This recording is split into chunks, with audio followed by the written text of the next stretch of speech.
शुक्रिया नैना। और आज सवाल पब्लिक का में जो मुद्दा आपके लिए हम लेकर आए हैं वो महाराष्ट्र से जुड़ा हुआ है। महाराष्ट्र में हनुमान चालीसा का पाठ करने को लेकर जेल की हवा खा चुकी निर्दलीय सांसद नवनीत राणा को आज अस्पताल से छुट्टी मिलते ही एक नया संग्राम शुरू हो गया। एक बार फिर नवनीत राणा की जमानत के खिलाफ याचिका दायर करने की तैयारी हो रही है, तो दूसरी तरफ नवनीत राणा ने महाअघाड़ी सरकार के मुख्यमंत्री उद्धव ठाकरे को खुला चैलेंज दे दिया है। क्या चैलेंज दिया नवनीत राणा ने? उन्होंने ये कहा कि हिम्मत है तो उद्धव ठाकरे सीधे जमीन पर उतरकर चुनाव लड़के दिखाएं। नवनीत राणा कह रही हैं कि अगर आप में दम है तो आप चुनावी मैदान में आए। और इतना ही नहीं, नवनीत ने कहा कि महाराष्ट्र के किसी भी जिले से लड़ने के लिए वो तैयार है। तो आइए सबसे पहले आपको नवनीत राणा का ये स्टेटमेंट सुनवाते हैं। तो ठाकरे जी को भी बोलना चाहूंगी, इतना अत्याचार तुम्हारे पास पावर है, पावर का उपयोग तुमने किया है, तो मैं आपको चैलेंज करती हूँ कि लोगों के बीच में आकर इलेक्शन लड़कर चुन के दिखाइए। महाराष्ट्र में कोई भी डिस्ट्रिक्ट आप चुनिए और लोगों की सेवा करके आना जिसे कहते हैं वहाँ खड़े रहिए। और आपके विरोध में आपके सामने मैं खड़ी रहूंगी और चुन के आपने दिखाना कि महिला ताकत के सामने और ईमानदारी और मेहनत के सामने किस तरीके से चुन के कौन आ सकता है। अगर दम है, आज आपके पूर्वजों के नाम से आपको आज पद मिला है मुख्यमंत्री का, पर जनता के सामने आकर आप लड़के दिखाइए और आपके सामने एक महिला ताकत किस तरीके से खड़ी रहेगी वो मैं आपको जवाब दूंगी। और आने वाले समय में मैं उनको चेतावनी दूंगी, आपने कंटेस्ट करिए और आपके सामने एक महिला खड़ी रहकर कंटेस्ट करके दिखाएगी। और महाराष्ट्र की जनता जिस तरीके से राम के नाम पे और हनुमान के नाम पे जिस तरीके से इन्होंने मेरे पर अत्याचार किए हैं, इसका जवाब ये महाराष्ट्र की जनता इन्हें जरूर देगी। तो अब बड़ा सवाल यह है, क्या नवनीत राणा का चैलेंज उद्धव ठाकरे स्वीकार करेंगे? ये बड़ा सवाल है। मातोश्री के आगे हनुमान चालीसा पढ़ने की चेतावनी देने पर ही नवनीत राणा को जेल हुई थी। आज जब नवनीत अस्पताल से लौटी तो उनके हाथ में हनुमान चालीसा थी। नवनीत ने कहा कि हनुमान चालीसा के लिए 14 दिन क्या 14 साल भी अगर जेल हो तो उन्हें मंजूर है। इस बीच नवनीत राणा की मुश्किलें बढ़ सकती हैं क्योंकि सरकारी वकील जमानत रद्द करने की मांग को लेकर कल कोर्ट में याचिका दाखिल कर सकते हैं। सरकारी वकील का कहना है कि नवनीत ने बयान देकर कोर्ट की अवमानना की है। नवनीत राणा को सशर्त बेल मिली थी। कोर्ट ने इस मामले पर मीडिया से दूर रहने को कहा था। आज नवनीत राणा ने लेकिन उद्धव ठाकरे पर जिस तरह से बयान दिया उस पर अब नया घमासान छिड़ गया है। सुनिए इस पर सरकारी वकील क्या कह रहे हैं। मैंने जो बेल की कंडीशन थी, कंडीशन नंबर 3, वो भी मैंने केयरफुली देखी। उसी प्रकार से मैंने उनकी जो क्लिप्स थी वो भी केयरफुली वॉच की। तो वो जो देखने के बाद मेरा ऐसा सेटिस्फेक्शन हो गया है कि नवनीत राणा और रवि राणा दोनों ने भी उनका जो कंडीशन था कि वो उनको जो बेल हो गया, वो जो विषय है, सब्जेक्ट है, उसके बारे में मीडिया के सामने कोई भी विधान ना करे। ये जो उनका कंडीशन है उस कंडीशन का उन्होंने भंग किया है, वायोलेशन किया है। इसके लिए अगर कोर्ट ने जो ऑर्डर में लिखा है कि अगर ऐसा कोई वो ब्रीच करे तो it amounts to cancellation of bail, तो हम ड्यूटी बाउंड है कि हम कल कोर्ट के सामने ये बात रखना कि इन्होंने ऐसा कंडीशन का वायोलेशन किया है और इसके लिए उनके खिलाफ नॉन बेलेबल वारंट इशू करके उनको ताबे में लिया जाए। नवनीत राणा और रवि राणा के मुद्दे पर बीजेपी ने शिवसेना पर हमला बोला और कहा कि नवनीत राणा ने कोर्ट की अवमानना नहीं की है। भगवान का नाम लेना महाराष्ट्र की भूमि पर अपराध कब से हुआ? कब से अपराध हुआ? क्या हनुमान जी का नाम लेकर के त्रेता में रावण को डर लगता था, अब इस महाराष्ट्र सरकार को डर लग रहा है? भगवान का नाम लेना अपराध नहीं हो सकता। अब वे कह रहे कि उन्होंने न्यायपालिका का अवमान किया है। कौन सा अवमान? उन्होंने घटी हुई घटना के बारे में कोई बयान नहीं दिया।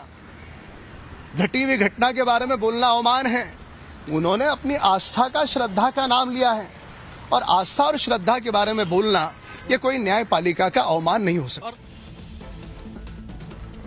इस बीच नवनीत राणा कल दिल्ली आने वाली हैं। नवनीत के साथ रवि राणा भी दिल्ली में होंगे। खबर यह है कि महाराष्ट्र सरकार का मुद्दा केंद्रीय गृह मंत्रालय के सामने उठाया जा सकता है। अब ऐसे में कई सवाल प्रमुख हैं। सवाल नंबर 1, क्या उद्धव ठाकरे को नवनीत राणा का चैलेंज कबूल होगा? सवाल नंबर 2, नवनीत राणा के खिलाफ चुनाव क्या लड़ेंगे उद्धव ठाकरे? नवनीत राणा पर क्या फिर से संग्राम की स्थिति आपको दिखाई देगी और क्या फिर जेल जाएंगी, क्योंकि जमानत का क्या ये उल्लंघन माना जाए, जिस बात का जिक्र यहां पर सरकारी वकील कर रहे हैं। तो इन्हीं बड़े सवालों के इर्द गिर्द आज सवाल पब्लिक का होगा। हमारे साथ खास मेहमान चर्चा में जुड़ गए हैं। बीजेपी से हमारे साथ राम कदम जी इस वक्त चर्चा में जुड़ गए हैं। एनसीपी से बृजमोहन श्रीवास्तव जी हमारे साथ मौजूद हैं। शिवसेना से किशोर तिवारी जी आ गए हैं चर्चा में, और स्टूडियो में हमारे साथ मौजूद हैं प्रोफेसर संगीत रागी। मैं आप सभी का बहुत बहुत स्वागत करती हूँ टाइम्स नाउ नवभारत पर। शुरुआत सबसे पहले किशोर तिवारी जी आपके साथ। नवनीत राणा ओपन चैलेंज दे रही हैं जेल से बाहर आते ही और कह रही हैं कि उद्धव ठाकरे चुनाव लड़े उनके खिलाफ और जिस जिले से चाहे वहां से लड़ने के लिए तैयार है। ओपन धमकी, ओपन चैलेंज, क्या तैयार है उद्धव ठाकरे? क्या है, प्रसिद्धि के लिए, विवाद निर्माण करने के लिए और अपने को महत्व बढ़ाने के लिए उन्होंने बोला है। हम उनको सीरियसली लेते नहीं। उन्होंने जहां अमरावती की जनता सीरियसली नहीं लेते तो जेल में क्यों भेज दिया? अरे भाई, कानून हाथ में लेंगे तो जेल में ही जाना पड़ेगा। राम कदम का मतलब आपने कानून हाथ में लेंगे तो राम कदम जेल में जाएंगे।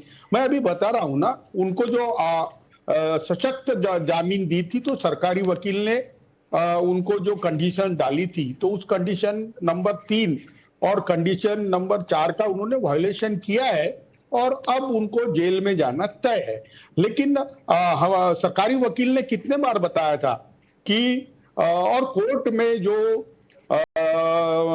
सम्माननीय जो जस्टिस है राहुल रोपड़े, उन्होंने ऑर्डर में बोला कि जिस दिन तुम इस प्रकार के भड़काऊ बात बोलेंगे, देखो उन्होंने इस घटना के संबंधित प्रेस लेने को नहीं बोला था। उन्होंने वही हनुमान चालीसा निकाला, हनुमान चालीसा फिर से पढ़ेंगे ये भी बोला। उन्होंने 14 साल जेल में रहने का प्रण भी बताया। इसका मतलब ये अशांति फैलाने को, और उद्धव जी के खिलाफ ये क्या चुनाव लड़ेंगी? ये तो हमारे सपोर्ट, एनसीपी के सपोर्ट से चुन के आई, मुझे बताइए ना। और इस प्रकार के अनागल बोलना जिसका कोई संदर्भ नहीं है। अभी मुझे बताइए, उन्होंने आरोप लगाया पुलिस पर, उन्होंने आरोप लगाया जेल अथॉरिटी पे। वो एप्रोप्रिएट फोरम पे जा सकती है। किशोर तिवारी जी, आप कह रहे हैं कि हम उन्हें सीरियसली नहीं लेते। उनकी क्या हैसियत है या पोजीशन है उद्धव ठाकरे के सामने, उनकी क्या हस्ती है उद्धव ठाकरे के सामने? अगर ऐसा है तो फिर क्यों उनको इतना बड़ा आप लोगों ने बना दिया? क्यों उनका कद आप लोगों ने इतना बढ़ा दिया कि इतना उन पर बवाल हो गया? सारे बड़े नेता उन पर स्टेटमेंट दे रहे हैं, आर्टिकल लिखे जा रहे हैं, जेल को लेकर इतना बड़ा विवाद हो गया। क्या जरूरत थी? इग्नोर कर देते। इग्नोर क्यों नहीं किया आपने? नहीं, वो एक सांसद है और इग्नोर इसलिए नहीं किया कि आज ये उन्होंने जो बयान दिया है, तो कल रात को उनको देवेंद्र सिंह मिले हैं, देवेंद्र फडणवीस जी मिले हैं। देवेंद्र फडणवीस जी और किरीट सोमैया, तो देवेंद्र जी तो अमित शाह जी का मैसेज लेके आए होंगे, और यह एक साजिश के तहत बीजेपी कर रही है। नवनीत राणा तो एक मुखौटा राम कदम जी, बड़ा आरोप किशोर तिवारी लगा रहे हैं, कह रहे हैं बीजेपी की साजिश है इसके पीछे। नवनीत राणा तो सिर्फ एक मोहरा है, अमित शाह जी का मैसेज पहुंच रहा है और कल तो नवनीत राणा दिल्ली पहुंच रही हैं, ऐसा है क्या? ये तो बोलते हैं कि कोर्ट का आदेश का भंग ही नहीं हुआ। ठीक है, पूछ लेते हैं। ये तो जज है। ठीक है सर, एक बार वो जवाब दे ले जरा। राम कदम जी बोलिए। ये जज बन गए। नहीं, कल इनके खिलाफ भी हम दायर करेंगे। ये तो गलत बात कर दी इन्होंने। ठीक है, इन्होंने कहा कि जवाब दे लें। और कुछ बोलना है तो बोल लीजिए। ठीक है, हो गया, कंप्लीट हो गया। जब मैं आरंभ जवाब देने के लिए हम आरंभ करें तब बीच में आप अपना भूख कम बजा। मीनाक्षी जी से पूछ लीजिए और क्या पूछना है। ठीक है किशोर तिवारी जी, प्लीज, अभी डिबेट ओपन हो रही है, सब लोग एक एक बार अपना व्यू पॉइंट रख दें, उसके बाद आप क्रॉस क्वेश्चन के मोड में आइएगा। थोड़ा सा संयम सर, थोड़ा सा सर। अभी 40 मिनट बाकी है डिबेट में, आप सारा समय एक बार में ले लेंगे तो आगे औरों को बोलने का मौका नहीं मिलेगा। ठीक है राम कदम। किशोर जी, आपकी अनुमति हो तो मैं आरंभ करूं, क्योंकि दल करके कहूंगा। महाराष्ट्र में हमारी अनुमति चाहिए ही चाहिए। ठीक है, राम कदम जी वो बता रहे हैं कि बीजेपी की साजिश है इस सबके पीछे। मीनाक्षी जी, किसी भी मंथना में जब भी शिवसेना के नेता यहाँ आते हैं तो उनके पास दलील नहीं होती है, तो उनके पास एक ही तरीका है बचने का, अपना दागी चेहरा छुपाने का, कि बीच बीच में भाजपा के प्रवक्ताओं को रोके, ये उनकी सोची समझी रणनीति है, सोची समझी साजिश है। अब मुद्दा एक क्रमांक, वे कह रहे हैं कि राणा परिवार से वो डरते नहीं है, तो फिर जिस दिन वो हनुमान चालीसा पढ़ रही थी तो पूरे के पूरे शिवसेना के कार्यकर्ता मातोश्री के बाहर क्यों जमा हुए थे? राणा परिवार के घर के बाहर क्यों जमा हुए थे? महाप्रसाद देने आए थे। अब बीच में मत बोलिए, आपका समय ठीक है, प्लीज किशोर तिवारी जी, बीच में नहीं, आपके बारे में कोई नहीं बोला था, आपके प्लीज। पास दलील नहीं है तो मुंह पे पट्टी बांध लीजिए, मत बोलिए बीच में। क्यों जमा हुए थे मातोश्री के बाहर? क्यों रातों रात अपने पुलिस को भेज करके जो मुकदमा नहीं लगता है वह मुकदमा राजद्रोह का लगा? सांताक्रूज पुलिस थाने में उनके साथ जो छलावा किया, उन्हें पीड़ित प्रताड़ित किया, वह वीडियो आपके पुलिस कमिश्नर ने क्यों नहीं जारी किया? वो वीडियो को क्यों दबाया गया? आज फिर से बीच में बोल रहे हैं आप, आपके पास जवाब में तो शांत रहिए। किशोर तिवारी जी प्लीज, मैं आप बात 3-4 बार आपसे रिक्वेस्ट कर चुकी हूँ सर, फिर मुझे मजबूरन आपका ऑडियो डाउन करना पड़ेगा अगर आप डिबेट की गरिमा को नहीं समझेंगे। प्लीज सर, अभी बातचीत शुरू हुई है ना, एक बार सब लोग अपनी बात रखें। ठीक है, किशोर तिवारी जी की आवाज प्लीज थोड़ा नीचे करिए, किसी को बोलने नहीं दे रहे हैं यहाँ पर, प्लीज।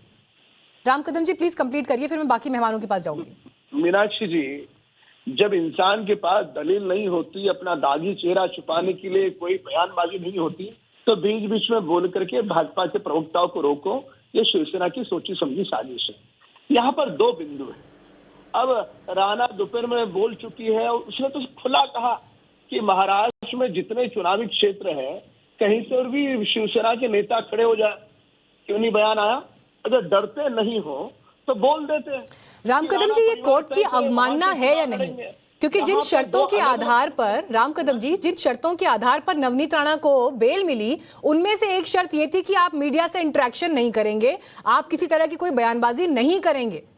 उसके बावजूद उन्होंने बाहर आते ही ये स्टेटमेंट दिया। आपकी नजर में ये कोर्ट की अवमानना है या नहीं? हाँ या ना में मुझे जवाब दीजिए। मैं बिल्कुल देवा, थोड़ा सा समय दे आप मुझे। मीनाक्षी जी, सबसे पहले जहां तक मैंने उनकी बातें सुनी है, न्यायालय का सभी ने सम्मान करना चाहिए, पर मुझे नहीं लगता कि उन्होंने कोई न्यायालय था उन्होंने अवमान किया। पहला बिंदु, जो घटी हुई घटना है उसके बारे में उन्होंने कोई टिप्पणी नहीं की। अब भगवान का नाम आज दोबारा लिया, हाथ में हनुमान चालीसा लिया, ये कोई कोर्ट की अवमानना नहीं है। अब वे राजनीति में है और राजनीति में उनके जो प्रतिद्वंदी है उनके खिलाफ दलील देना, उनके खिलाफ बयान देना, वो उनकी राजनीतिक उनकी आवश्यकता है। उस हिसाब से उन्होंने दलील दी है। घटी हुई घटना के बारे में मत बोलो ताकि महाराष्ट्र में माहौल खराब हो, इतनी न्यायपालिका चाहती है। और उस घटी हुई घटना के बारे में उन्होंने कुछ नहीं बोला। पर शिवसेना की हिटलरशाही, शिवसेना की दादागिरी, शिवसेना का डरा हुआ पूरी तरह से उनकी बौखलाहट जब लोगों के सामने आ रही है, तब जाकर के बच्चे के भांति आक्रंदन करते हुए कल न्यायपालिका में जाने की बात कर रहे। क्यों चुप गया आपको? राणा ने की ललकार, मेरे सामने चुनाव लड़ करके दिखा, राम भक्त तुमको दिखाएंगे क्या होते। ठीक है, इसमें क्या उसने गलत कहा? चलिए, ये आपका विचार यहाँ पर है जो आपने रखा, लेकिन ब्रिजमोहन श्रीवास्तव जी, ठीक है, मैं एक बार सारे मेहमान बोल रहे हैं। ब्रिजमोहन श्रीवास्तव जी, ऐसा लग रहा है महाराष्ट्र में नवनीत राणा की वजह से जो एक स्थिति पैदा होती हुई दिखाई दे रही है कि एक ऐसा मसला जिसे बड़े गैर जरूरी तरीके से इतना बड़ा बना दिया गया है कि उसमें अब खुद के ही हाथ जलने लगे हैं, ऐसा प्रतीत हो रहा है। क्या लगता है आपको कि गड़बड़ी हुई इस मामले को डील करने में और बेहतर तरीके से हैंडल हो सकता था? नवनीत राणा का कद किसने बढ़ाया है जिससे आज आप लोगों को परेशानी हो रही है? मीनाक्षी जी, मैं स्पष्ट कर दूं, ये सारा जो मामला है ये प्रॉक्सी वार हो रहा है महाराष्ट्र में। आप देखिए कि जब से सरकार का गठन हुआ है महाराष्ट्र में, तब से लगातार भारतीय जनता पार्टी कमोबेश किसी ना किसी तरीके से इस सरकार को बदनाम करने के लिए, इस सरकार के खिलाफ ऐसे मुद्दे जिनका कोई मतलब नहीं है, जिनका कोई अस्तित्व नहीं है, उनको उठाकर वो लगातार कुछ ना कुछ ऐसी बातें करते रहे। ये उसी का एक और स्वरूप है सामने, जो बहन नवनीत राणा के माध्यम से सामने आया है। देखिए, एक बात बता दूं मैं आपको कि ये जो आज उन्होंने कहा, उन्होंने खुद ने इस बात को स्वीकार किया कि मैं जब जेल से निकली तो उनके, और आपके मीडिया ने भी दिखाया इसको, कि जब वो जेल से निकली है तो उनके हाथ में हनुमान चालीसा है, और जब वो अस्पताल से बाहर आ रही हैं तब भी उनके हाथ में हनुमान चालीसा है, जब वो जेल में जा रही हैं तब भी उनके हाथ में हनुमान चालीसा है, और वो कह रही है कि मैं हनुमान चालीसा का पठन कर रही थी, मैंने उसको पढ़ा है, मैं उसकी स्तुति कर रही थी। तो एक बात तो स्पष्ट है कि महाराष्ट्र में किसी को भी कि उसकी धार्मिक आस्था के अनुरूप किसी भी प्रकार से कार्य करने से नहीं रोका जा रहा। ये बात तो बिल्कुल साफ है, वो खुद ही उनकी खुद की बात से सामने आ रहा है। अब बात लेकिन आती कोई है हनुमान दूसरी चालीसा पढ़ना चाहे तो देशद्रोह की धारा लगाई जा रही है कि बहन, लेकिन देशद्रोह की धारा लगाई जा रही है। मैं आपसे कह रहा हूं ना कि देशद्रोह की जो धारा है वो नहीं, हनुमान चालीसा पे नहीं लगी है मीनाक्षी जी। मैं आपको स्पष्ट बता रहा हूं, अगर आप जो सुप्रीम कोर्ट हाई कोर्ट में उन्होंने अपनी जो एप्लीकेशन थी, जो एफआईआर थी, उसको क्वेश करने के लिए जो उन्होंने एप्लीकेशन लगाई, उसका यदि आप ऑर्डर पढ़ें 24 बिंदुओं पे मुंबई हाई कोर्ट ने अपना आदेश दिया है जिसमें उन्होंने कहा है कि इनके खिलाफ केस चलना चाहिए। तो निश्चित रूप से वो उसमें किसी भी प्रकार का कहीं भी धार्मिक मामला नहीं है सामने। वहां जो मामला है वो पूरी तौर से सेडेशन की 124A से जुड़ा हुआ है। उसमें जो कंटेंट्स है उसी आधार पर इनके खिलाफ केस रजिस्टर्ड हुआ है। ये बात बहुत साफ है। और आज भी अभी उनकी जमानत हुई है, अभी कोई उनकी जो ट्रायल है वो कंप्लीट नहीं हुई है, कोई उनको निर्दोष साबित नहीं किया है। ये तो आने वाले समय में पता लगेगा। लेकिन मैं इससे अलग हटके एक बात और कहना चाहता हूं। भारतीय जनता पार्टी लगातार बहन नवनीत राणा जी का उपयोग कर रही है महाराष्ट्र सरकार के खिलाफ अपनी बात कहने के लिए।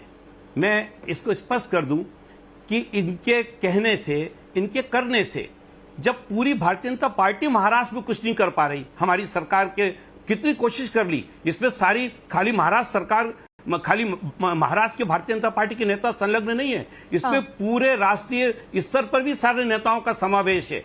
जब वो सारे लोग कुछ नहीं कर पा रहे तो एक निर्दलीय विधायक सांसद यदि वो ये सोचे कि महाराष्ट्र सरकार को वो कुछ नुकसान पहुंचा सकती हैं या वो महाराष्ट्र सरकार को गिरा सकती हैं, तो मैं सोचता हूं ये उनका एक हास्यास्पद सोच है। ये बात सच है कि उन्होंने एक जेट सिक्योरिटी प्लस मुख्यमंत्री के निवास में बलात् प्रवेश करने की जब घोषणा की और इनको जब अमरावती में अमरावती पुलिस ने इनसे ये कहा कि यदि आप अमरावती से बाहर जाना चाहें तो इसकी सूचना आप हमको दीजिए, क्योंकि आपने जो बयान दिया है वो एक जेट सिक्योरिटी प्रोटेक्टेड पर्सन के खिलाफ है। सर, लेकिन मैं आपकी बातों में ये नहीं समझ पा रही हूं जो मैंने आपसे सवाल पूछा था। मुंबई आ जाती है। मोहन जी, जो सवाल मैंने आपसे पूछा था मुझे उसका जवाब अभी तक समझ में नहीं आया है। मैंने आपसे ये पूछा था कि नवनीत राणा का कद किसने बढ़ाया? बताइए ना, बताइए। आप ये कह रहे हैं कि ये हमारी सरकार को डिस्टेबल करने की कोशिश है, हमारी सरकार को अस्थिर करने की कोशिश है। लेकिन नवनीत राणा, जिनको एक तरफ किशोर तिवारी कह रहे हैं कि उनकी कोई अस्तित्व नहीं है उद्धव ठाकरे के सामने, किसने उनका कद फिर इतना बढ़ाया? इतनी गंभीरता से उनको लिया गया, देशद्रोह की धारा लगा दी गई। इसका मतलब आप उन्हें कुछ मान रहे हैं ना? आपकी सरकार उनकी धमकी को या जो भी कह ले उनके स्टंट को कुछ मान रही है, अच्छा, एक बात इससे खतरा महसूस कर रही है, इसीलिए ये एक्शन लिया ना। आप अगर एक बड़ी संख्या में शिव सैनिक वहां उनके घर पहुंच जाते हैं, पथराव हो जाता है, क्या इस पर इस कानून व्यवस्था के मसले पर कोई जवाब देगी सरकार? क्या इस पर कोई जवाब देंगे? मीनाक्षी जी, मैं थोड़ा सा संशोधन करूं। आप एक व्यक्ति कानून तोड़ता है, आप उस और आपको ऐसा लगता है कि इसके कारण वो प्लीज मेरे को डिफाइन करिए सर। आज जितने दर्शक इसमें देख रहे हैं, कानून कहां टूटा? कानून टूटा है ना। कानून सिर्फ इस स्टेटमेंट से टूटा कि मुख्यमंत्री के घर के बाहर हम हनुमान चालीसा पढ़ेंगे? सिर्फ इस स्टेटमेंट से टूट गया कानून? ना फिर नहीं, किस बात से टूटा? मेरी बात सुनेंगे आप?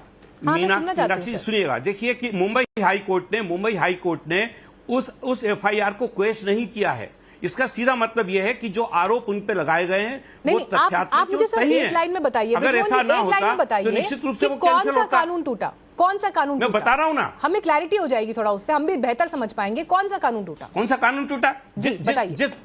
जिस सेक्शन में उनके खिलाफ वहां पे एफआईआर दर्ज हुई है, सारे वो कानून तोड़े उन्होंने। कौन सा? तभी तो उनको गिरफ्तार किया गया। क्या आपको ऐसा लगता है कि बताइए तो सर, मतलब ऐसी कौन सी गतिविधि थी नवनीत राणा की जिससे कानून टूटा? नहीं मालूम क्या? बताइए। अब अगर आपको हाई कोर्ट का और डिस्ट्रिक्ट कोर्ट के अगर आर्डर आपको नहीं दिख रहे तो फिर अब इस मामले में तो मैं कोई बात कहने से कहूंगा भी तो आपको नहीं समझ में आएगा। ओपन माइंड के साथ आई हूं, आप जो बोलेंगे मैं आज वो मान लूंगी। मैं ओपन माइंड के साथ आई हूं, आप जो कहेंगे मैं मान लूंगी। आप मुझे बस एक लाइन में बताइए कौन सा कानून टूट रहा है? 124A लगा उन पे, लगा कि नहीं? 153 उन पे लगा कि नहीं लगा? उससे क्या टूट रहा है? उससे क्या हो रहा है? महाराष्ट्र पुलिस का 135 एक्ट का उन्होंने वायलेशन किया कि नहीं किया? ठीक है, उससे क्या हो रहा है? उससे क्या आपको लगता है? उसके अंदर निर्धारित, ठीक है, मैं इस डिबेट को अगले स्तर पे लेके जाना चाहती हूँ। अब प्रोफेसर संगीत रागी, हमने पॉलिटिकल पार्टी से जवाब सुन लिए। बड़ी बात यहां पर यह कि महाराष्ट्र में नवनीत राणा का मुद्दा जिस तरह से उठा है, आपसी विवाद, मतभेद एक तरफ है, लेकिन अगर वो मसला आरोप प्रत्यारोप से बढ़ते हुए आगे देशद्रोह की धारा तक पहुंच रहा है, इसके क्या मतलब है मौजूदा राजनीति में? क्या देशद्रोह की धारा एक पॉलिटिकल टूल बन गया है अपने ओपोनेंट को ध्वस्त करने के लिए? देखिए तो नहीं वो जिग्नेश के बारे में बोला ना, बताना, कन्हैया कुमार के बारे में बताना, संगीत रागी। ठीक है, एक बार कंप्लीट कर लें वो सर। आप किशोर जी, इसके बाद आपको ही बोलने का मौका दूंगी। बिल्कुल, मैं वहीं से शुरू कर रहा हूँ। कन्हैया कुमार और बाकी वहाँ जो जेएनयू में घटा था उस समय आप भी थे, और आप भी भारतीय जनता पार्टी के साथ ही तब कह रहे थे कि हाँ इनके खिलाफ देशद्रोह का मामला बनता है। एक minute please please please please please हस्तक्षेप मत कीजिए, आप बुजुर्ग हैं, थोड़ा सा ध्यान रखिए, अपना उम्र का भी ध्यान रखिए। दूसरी बात, नवनीत राणा ने कभी ये नहीं कहा कि भारत तेरे टुकड़े होंगे इंशाअल्लाह इंशाअल्लाह, ऐसे नारों के साथ वो नहीं गए थे, इसलिए दोनों की तुलना करना बहुत अपने आप में बेमानी है। तीसरी बात, वो कह रहे थे कि भाई ये बड़ा छोटा छोटा मामला था, इसको तिल का ताड़ बना दिया गया या बहुत ज़्यादा तूल दे रहे हैं। ये किसने तूल दिया? ये तो शिवसेना ने तूल दिया। एक महिला सांसद कह रही है कि हम शिवसेना मातोश्री के सामने जाकर के हम हनुमान चालीसा पढ़ेंगे, लेकिन वो सुबह उठ करके कह रही हैं, यह भी बयान दे रही हैं कि हमने जो प्रोग्राम किया था वो जाने का वो कैंसिल कर दिया है। इसके बावजूद उन्होंने अपनी मंशा व्यक्त कर दी कि हम वहाँ नहीं जाएंगे, लेकिन चूंकि सत्ता का अहंकार इतना ज़्यादा है और मुख्यमंत्री की भाषा कि हमको तो शिवसेना प्रमुख बाला साहब ठाकरे जी ने बता गया है कि कैसे हमको दबंगई करना है, ये भाषा मुख्यमंत्री का ये बताता है अपने आप में कि ये रिवेंज के तौर पे उनको सबक सिखाने के लिए उन पर धाराएं लगाई गई हैं। एक बात और, अभी कहा गया कि भाई वो कोर्ट की अवमानना है। मुझे तो हैरानी होती है कई बार।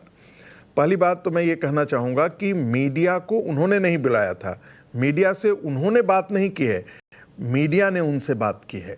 ये दोनों में बड़ा फर्क है।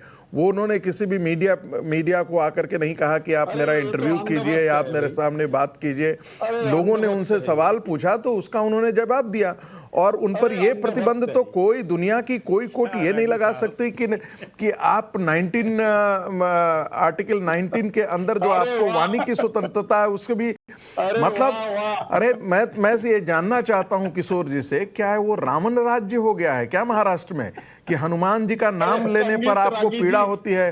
भूत पिशाच यदि हो तो उनको तो कष्ट होता है हनुमान जी के ये से, वो दूर भागते हैं। क्या शिवसेना और शिवसेना के प्रमुख और उद्धव ठाकरे की स्थिति ऐसी हो गई है क्या? संगति का, इसीलिए मैं बार बार कहता हूं, बड़ा बुरा असर होता है। तुलसीदास जी ने रामायण में बहुत बार इसका जिक्र किया है। यही उनकी संगति का असर है कि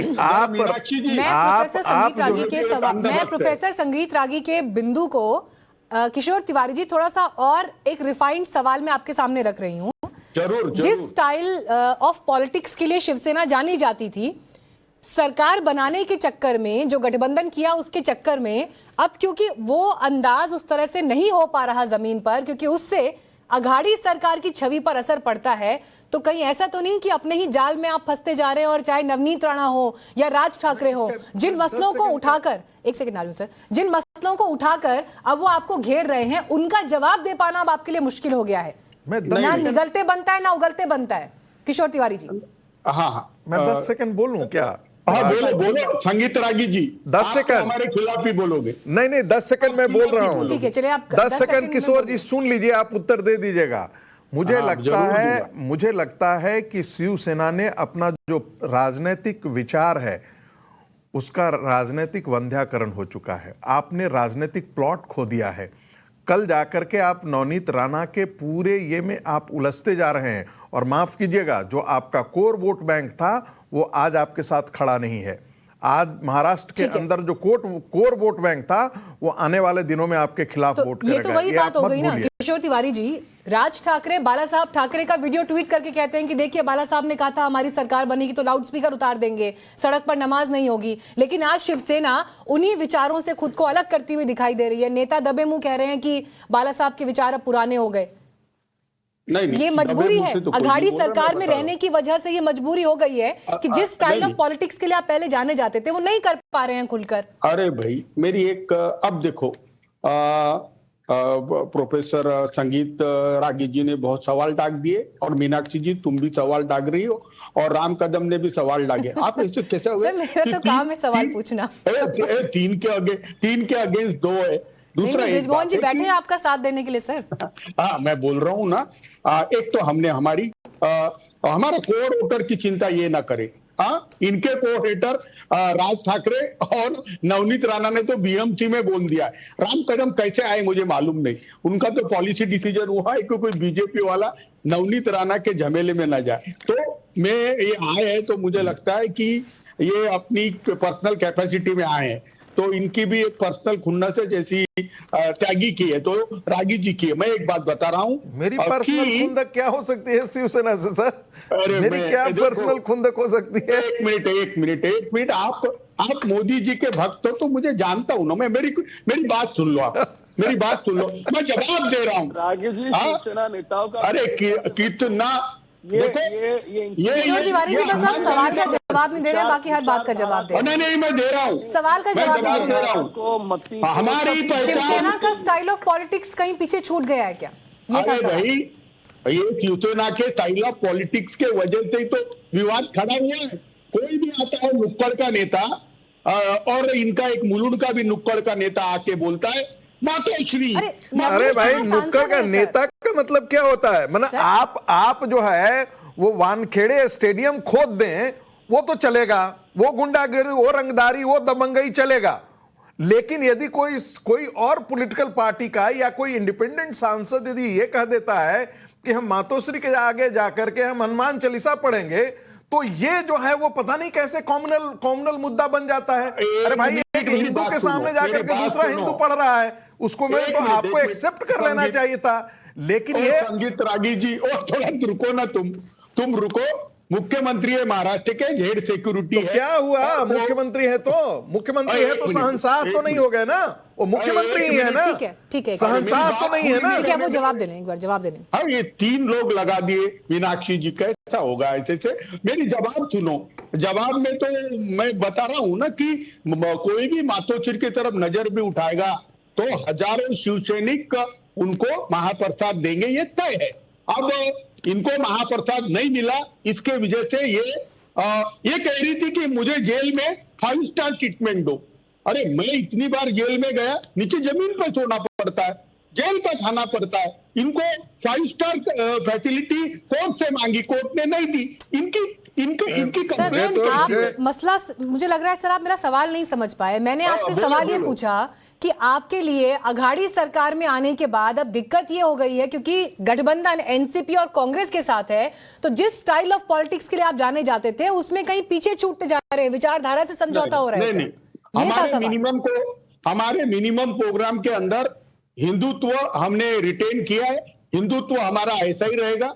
दूसरा सड़क पर जो शिवसैनिक सबक सिखाते थे, नहीं तो आपके हिंदुत्व में तो सड़क पर नमाज करने से मना ही थी। ठीक है, राम कदम जी बुलाइए चर्चा में। कर लिए हैं राम कदम जी, मुझे ये बताइए, जितने भी सवाल और जितने भी बिंदु यहाँ पर अभी उठते हुए दिखाई दे रहे हैं, कोर में कहीं ना कहीं अब बीएमसी का चुनाव है, इसीलिए ऐसा लग रहा है कि किसी भी तरह से अपनी राजनीतिक जमीन को पुख्ता करना है, मजबूत करना है, तो तैयारी उसकी है। नहीं, आप तो राम कदम जी, वो बीएमसी लड़ने वाली है। राम अब कदम सवाल हमें पूछा है कि आप ही बोलते रहोगे। किशोर तिवारी जी प्लीज अब रुकिए ना, दूसरे व्यक्ति से सवाल पूछा है, प्लीज राम कदम जी। आपने संगीत, देखिए यहाँ पर 2 बिंदु है। जैसे प्रोफेसर संगीत जी है, वे अपना पक्ष रख रहे थे, तुरंत यहाँ पे शिवसेना के नेता ने उनको किसी दल के साथ जोड़ दिया। यानी इनके खिलाफ जो बोलेगा वे सारे भाजपाई हैं। ये थोड़ा आंखों का चश्मा हटा दो, इस बात को समझने की आवश्यकता है कि कांग्रेस के गोदी में बैठने के बाद शिवसेना नेताओं को क्या हो गया कि उन्होंने यहाँ तक हदों की मर्यादाएं और सीमाएं पार कर दी कि बाला साहब की विचारधारा भी पुरानी हो चुकी है, ऐसा खुलेआम इनके नेता कह रहे हैं। अब जो नवनीत राणा भगवान का नाम लेने की बात करती है, इनकी हिटलर शाही, इनकी हुकुम शाही, इनकी दादागिरी सारे देश में देखिए। और यहाँ पे संगीत जी ने बिल्कुल सही कहा, ये अहंकार में है, ये मद में है, इनकी मस्ती है, इनकी मति खो चुकी है, इनको पता नहीं चलेगा कि इनका साथ मुंबई वाला नहीं है। ये बिल्कुल आपके आयु का सम्मान करता हूँ, पर आपके आयु का सम्मान करता हूँ, पर ये बालक के भांति हो रहा है भाई साहब। किशोर तिवारी जी आप प्लीज बोलते समय यहाँ का कोई वक्ता नहीं बोल रहा है, या तो आप अकेले ही बोलिए। कौन सा दागी चेहरा आकर के आपका दल, आप यहाँ पे प्रवक्ता के रूप में बात करते हो? शर्म आनी चाहिए आपके दल को। मैं आपको नहीं कह रहा हूँ, दल की बात कर रहा हूँ। आप एक महिला को इतना मैं अपने इनके पिताजी के जरिए हूँ और मुझे समर्थन हो सकता है। किशोर तिवारी जी प्लीज, मेरी एक रिक्वेस्ट है, ठीक है, मैं डिबेट होस्ट कर रही हूँ, मैं जिस समय जिस वक्ता को बोलने के लिए कहूंगी प्लीज अपनी बारी में बोलिए। एक तरीका होता है डिबेट में बोलने का। किशोर तिवारी जी प्लीज, आप तमाम पैनल्स में बैठते हैं, आप हर वक्ता की बारी में बोल रहे हैं सर, प्लीज रुकिए। जब मैं आपके पास आऊंगी बात करने के लिए, आप तब अपना वक्तव्य रखिएगा प्लीज, मेरी रिक्वेस्ट है आपसे। मीनाक्षी जी यहाँ पर केवल राम कदम जी प्लीज कंप्लीट करिए, फिर ब्रिजमोहन जी बोलेंगे उसके बाद। मीनाक्षी जी केवल यहाँ पे दो ही बातें, कोई राजनीतिक आरोप प्रत्यारोप। शिवसेना जब से कांग्रेस की गोद में बैठी है तब से पूरी तरह से जो बाला साहब के विचार थे, हम हमारे विचार नहीं करे, उनको इन्होंने पूरी तरह से त्याग दिया है। अब उसी पारदर्शिता के साथ स्वीकार करो, लोग इतने मूर्ख नहीं है। बाला साहब का जो भाषण ट्वीट किया गया, वो भाषण और आज के तुम्हारे करतूत दोनों मेल खाते हैं क्या? नहीं मेल खाते। अब उसके बावजूद भी आप बंदर ऊपर से नीचे गिरे, नहीं तो भी मेरी टांग ऊपर। इस भांति शिवसेना का बर्ताव लेकिन पाखंड है, नौटंकी है, सारा देश देख रहा है। ठीक है, और हनुमान राम कदम जी आप ये कह रहे हैं कि शिवसेना का जो बर्ताव है वो हिटलर शाही जैसा है या कानूनों का दुरुपयोग हो रहा है, लेकिन आपकी सरकारों में भी, जहां पर जिन राज्यों में आपकी सरकारें हैं, वहां भी तो देशद्रोह के कानून को लेकर यही स्थिति है। आंकड़े मेरे पास मौजूद हैं, 10 साल में राजद्रोह के सबसे ज्यादा मामले जिन 5 राज्यों में दर्ज हुए हैं, उनमें बिहार, झारखंड, कर्नाटक में ज्यादातर समय बीजेपी या फिर बीजेपी समर्थित सरकार रही है। तो फिर किस मुंह से राजद्रोह के कानून को लेकर आप शिवसेना पर सवाल खड़े कर रहे हैं, जबकि आपके राज्यों में खुद यही होता हुआ दिखाई देता है? मीनाक्षी जी, सरकार किसी की भी हो, नहीं अभी हाल फिलहाल की सरकार का मैंने जिक्र नहीं किया, समर्थित सरकारें जब रही हैं, यदि सरकार किसी भी दल की हो, यदि वहां की पुलिस के द्वारा अगर सरकारों ने किया है, पुलिस ने किया है, अगर कानून का गलत उपयोग किया तो उसका समर्थन नहीं हो सकता। पर जो चर्चा हो रही है, मंथना हो रही है, उस कुछ उदाहरण को लेकर के आप चर्चा रखिए। निश्चित तौर पे हमारी सरकार ने राजद्रोह क्यों लगाया उसका भी पक्ष रखेंगे, पर अभी वर्तमान चर्चा तो नवनीत राणा पर वो गलत लगाया, ये हम नहीं कह रहे, न्यायपालिका नहीं। लेकिन मैं आपसे बड़ी पिक्चर की बात, देखिए राम कदम जी, इसलिए कर रही हूँ क्योंकि केंद्र में आपकी सरकार है और इस वजह से मैं एक बड़ी पिक्चर की बात आपसे कर रही हूँ कि जब देशद्रोह के कानून की बात हो रही है और अगर उसका बेजा इस्तेमाल होता हुआ दिखाई दे रहा है तो ये सवाल तो सर पूछा जाएगा। और बेजा इस्तेमाल क्यों है इसका जिक्र भी मैं जरूर करना चाहूंगी ताकि हमारे दर्शक जो इस वक्त जुड़े हुए हैं वो भी इस जानकारी को देखें कि देखिए बड़े केसेस जो हैं वो आते हैं सामने।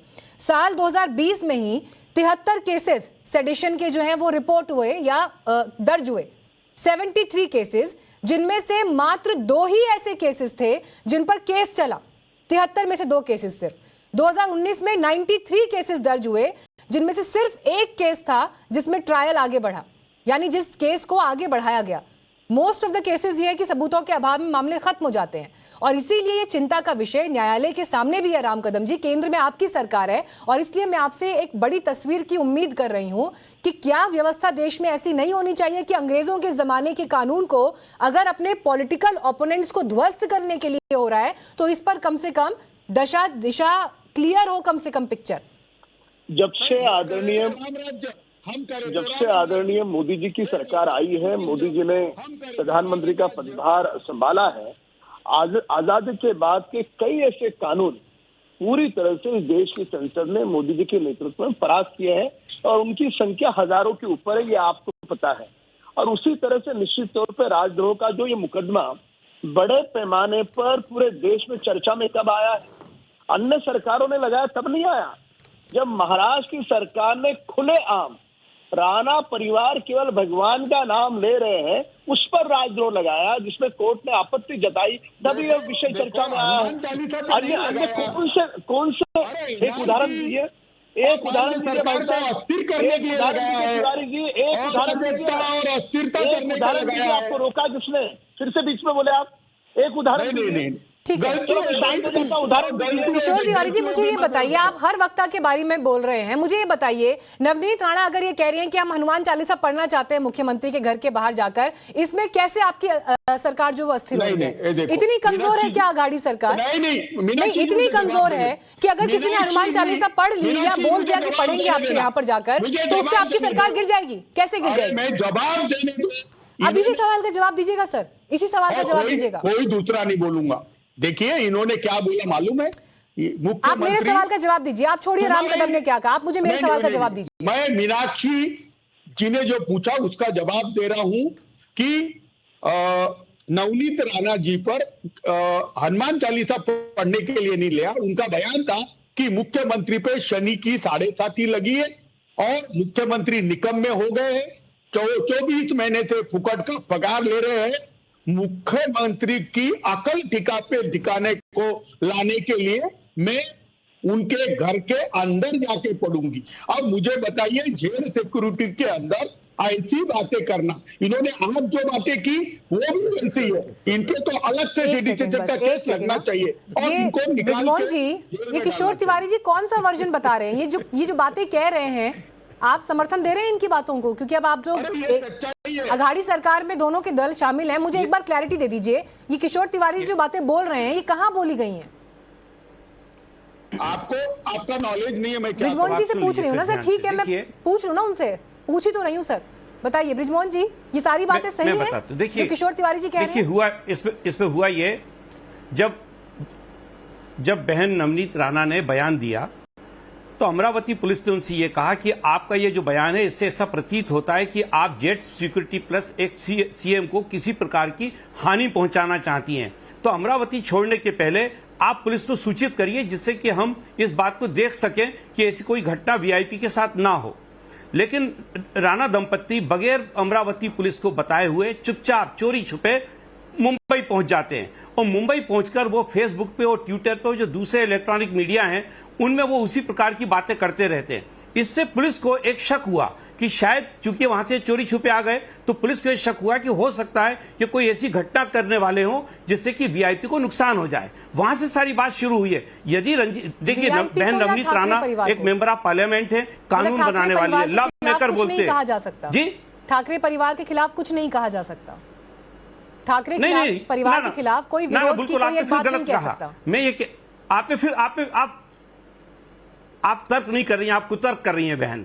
आप समझिए, उन्होंने ये कहा कि मैं बलात् उनके घर पर पहुंचूंगी और वहां पर मैं इसका हनुमान चालीसा का पाठ करूंगी। जब ये उनका स्टेटमेंट आया तो अमरावती पुलिस ने उनसे कहा कि भाई आपका इसके पीछे उद्देश्य क्या है, और अगर आपका उद्देश्य उनको हमारे वीआईपी को नुकसान पहुंचाने का नहीं है जो कि जेट सिक्योरिटी प्रोटेक्शन में है, तो आप अमरावती छोड़ने के पहले हमको सूचित करिए। अब जब इन्होंने सूचना नहीं भेजी तो ये एक सामान्य व्यक्ति होता उससे तो अपेक्षा की जा सकती है, लेकिन एक ऐसा व्यक्ति जो लॉ मेकर है, उनके पति भी लॉ मेकर है और वो स्वयं भी लॉ मेकर है, उन्होंने कानून का उल्लंघन किया। तो एक बात बताइए कि एक समझदार आदमी जब कानून का उल्लंघन करेगा तो उसके खिलाफ कार्रवाई होनी चाहिए या नहीं होनी चाहिए? मुझे ये बताइए कि ठाकरे परिवार के खिलाफ क्या विरोध नहीं किया जा सकता? ये कुतर्क की श्रेणी में आता है। अगर ब्रिजमोहन जी को ये लग रहा है कि ये कुतर्क है तो फिर इस लिहाज से मुख्यमंत्री के खिलाफ कुछ नहीं कहा जा सकता, या अगर कोई विरोध, अगर सर मैं एग्जैक्टली मेरी बात सुन लीजिए सर, मैं आपसे और किशोर तिवारी जी से बार बार ये पूछ रही हूँ कि अगर हनुमान चालीसा पढ़ने की बात हो रही है या उन्होंने एक तरफा बात कर रही है, मैं ये पूछ रही हूँ सर आपसे कि विरोध स्वरूप कोई एक बात कही है, अगर मैं आपसे पूछ रहा हूँ, इतना एक्सट्रीम स्टैंड जो लिया गया, आपने मुझे अभी तक ये नहीं बताया कि शिव सैनिक जो उनके घर पहुंच गए उस पर आपने कोई जवाब नहीं दिया। उसका जवाब तो आप दे दीजिए। अरे सर, जवाब देने के लिए मैं नहीं बैठी ना, सरकार आपकी है, जवाब आपको देने हैं सर। मेरा काम सवाल पूछना है। दिशा जो सरकार में होता है जवाब उसे देने पड़ते हैं। 21 साल की लड़की दिशा रवि, 21, देखिए मैं वही तो दे रहा हूँ। दिशा रवि ठीक है सर, अब आपने बोल लिया, अब दूसरे लोगों को भी बोलने दीजिए। उसने खाली ट्वीट किया था, वो ट्वीट के आधार पे, यदि राष्ट्रद्रोह का केस आप तभी कर सकते हैं जब किसी के करनी से या उसके इंटेंशन से भारत की संप्रभुता अखंडता को खतरा हो या खतरा होने की संभावना आपको लगती है। एक रागी साहब बता दिए, दिशा रवि के खिलाफ आपकी सरकार ने किया था। सर मुझे आप पर दया आ रही है, मुझे आप चिंता मत कीजिए, मुझे आप पर दया आ रही है। थोड़ा सा मुझे अपनी बात कह लेने दीजिए। मैं आपसे आप अपने आप को प्रोफेसर कह रहे हैं और आप गलत जानकारी दे रहे हैं। सर, आप बताइए दिशा रवि का क्या ऐसा है, ऐसा है, कौन सा अपराध किया? ऐसा है, निजी आक्षेप नहीं, प्लीज टिप्पणियों से बचेंगे हम लोग। मैं पवार साहब की दया कृपा से प्रोफेसर नहीं हूं, मैं अपनी उपलब्धियों के आधार पर हूं। ठीक है, हम राह चलते आपकी तरह जो है वो बिल्कुल सड़क छाप में नेता नहीं हूं, इसलिए सुनिए, गंभीरता से सुनिए। दूसरी बात, ठीक है, सुन लीजिए पहले, पर्सनल टिप्पणी नहीं, मुद्दे पे बात। थोड़ा दिशा रवि पे बता दीजिए, केंद्र सरकार ने क्यों केस रजिस्टर्ड किया था? देखिए मीनाक्षी जी, एक बड़े एक सैद्धांतिक बात मैं कह रहा हूं। जब डायनेस्टी पॉलिटिक्स होती है तो डायनेस्टी के अंदर जो काम करने वाले लोग होते हैं उनकी लॉयलिटी उस डायनेस्टी प्रमुख के प्रति होती है, वो रूल ऑफ लॉ के प्रति नहीं होती है। यह राजशाही में यही होता है। यहां भी यह स्थिति वही देखते हैं। यहां पर इस बात के लिए कमिटमेंट है कि हम शिवसेना प्रमुख के आगे आप राजनीतिक बयान नहीं दे सकते हैं, उनकी आप उनकी निंदा नहीं कर सकते हैं। आप जरा किशोर जी की भाषा देखिए, हम उनको महाप्रसाद देंगे, यानी हम उनकी मार पिटाई कर सकते हैं। ये भाषा है, ये प्रमुख, ये प्रवक्ता की भाषा है कि यदि मातोश्री के आगे कोई आकर के ये करेगा तो हम उनको महाप्रसाद देंगे, यानी हम मार पिटाई कर। ये तो गुंडों की भाषा है, ये गुंडागर्दी की भाषा है, ये रंगबाजी की भाषा है। ये किसी सभ्य समाज के, लोकतांत्रिक समाज के किसी नेता की ये भाषा नहीं हो सकती। सर सुन लीजिए, वो सुन लीजिए, उद्धव ठाकरे का निवास कोई देवी स्थान नहीं है, कोई भगवान का स्थान नहीं है। इसलिए ध्यान रखिएगा, आपकी व्यक्तिगत प्रतिबद्धता हो सकती है शिवसेना प्रमुख के प्रति, इसका मतलब यह नहीं है कि शिवसेना प्रमुख की निंदा नहीं की जा सकती है। और उनकी निंदा की जाए तो उनके खिलाफ आप केस कर दें, राजद्रोह का मुकदमा कर दें और बाकी पुलिस भेज करके उनको जेल में डाल दें। यह बताता है कि आपकी राजनीतिक गिरावट कितनी हुई है। यह बताता है कि आप राजनीतिक तौर पर इतने खोखले हो चुके हैं कि कोई यदि निंदा कर रहा है, कोई आपको राजनीतिक चुनौती दे रहा है, उस राजनीतिक चुनौती को राजनीतिक भाषा में उत्तर न दे करके आप जो है वो प्रशासन का सहारा लेकर के, दुरुपयोग करके प्रशासन का, आप उसको जेल में डालने की कोशिश कर रहे हैं। ठीक है, किशोर तिवारी जी बोलिए। नहीं, 124A में दिशा रवि के खिलाफ 21 साल की लड़की के खिलाफ केस रजिस्टर्ड क्यों हुआ था, ये तो बता दीजिए। किशोर तिवारी जी बोलिए, आप बहुत ज्ञानी आदमी हैं। एक मिनट देखिए, आपने संगीत रागी जी, आप और मैं बहुत डिबेट पे आते हैं। आपने बृजमोहन श्रीवास्तव को बोला सड़क छाप नेता, वो भारत सरकार में बहुत उच्च पदस्थ अधिकारी थे। और वो जो भी रहे वो व्यक्तिगत टिप्पणी यदि करना जानते हैं तो व्यक्तिगत टिप्पणी सुननी पड़ेगी उनको। वो मेरा प्रोफेसरियल उनकी दया कृपा पर नहीं और उनकी पार्टी प्रमुख के दया पर नहीं आई है। पर्सनल टिप्पणियां नहीं, प्लीज निजी टिप्पणी नहीं। वो कौन सा सरकारी होंगे उसके बारे में मैं और बोलना शुरू कर दूंगा। प्रोफेसर आगे प्लीज, मेरी अपने सभी पैनलिस्ट से ये रिक्वेस्ट है कि आप लोग निजी टिप्पणियों से बचें। हम एक बड़े मुद्दे की बात कर रहे हैं, एक पूरे राज्य की बात हो रही है, उस पर फोकस रहे। किशोर तिवारी एक मिनट देखो मीनाक्षी जी, शिवसेना अपने स्टाइल से काम करती है तो आप कहते हैं स्टाइल छोड़ दी, और हमने राष्ट्रवादी और कांग्रेस के साथ चले गए तो हिंदुत्व छोड़ दिया। अरे हिंदुत्व के कॉपीराइट्स तुम्हारे थोड़ी है, आप तो सबका साथ सबका विकास कहते हैं।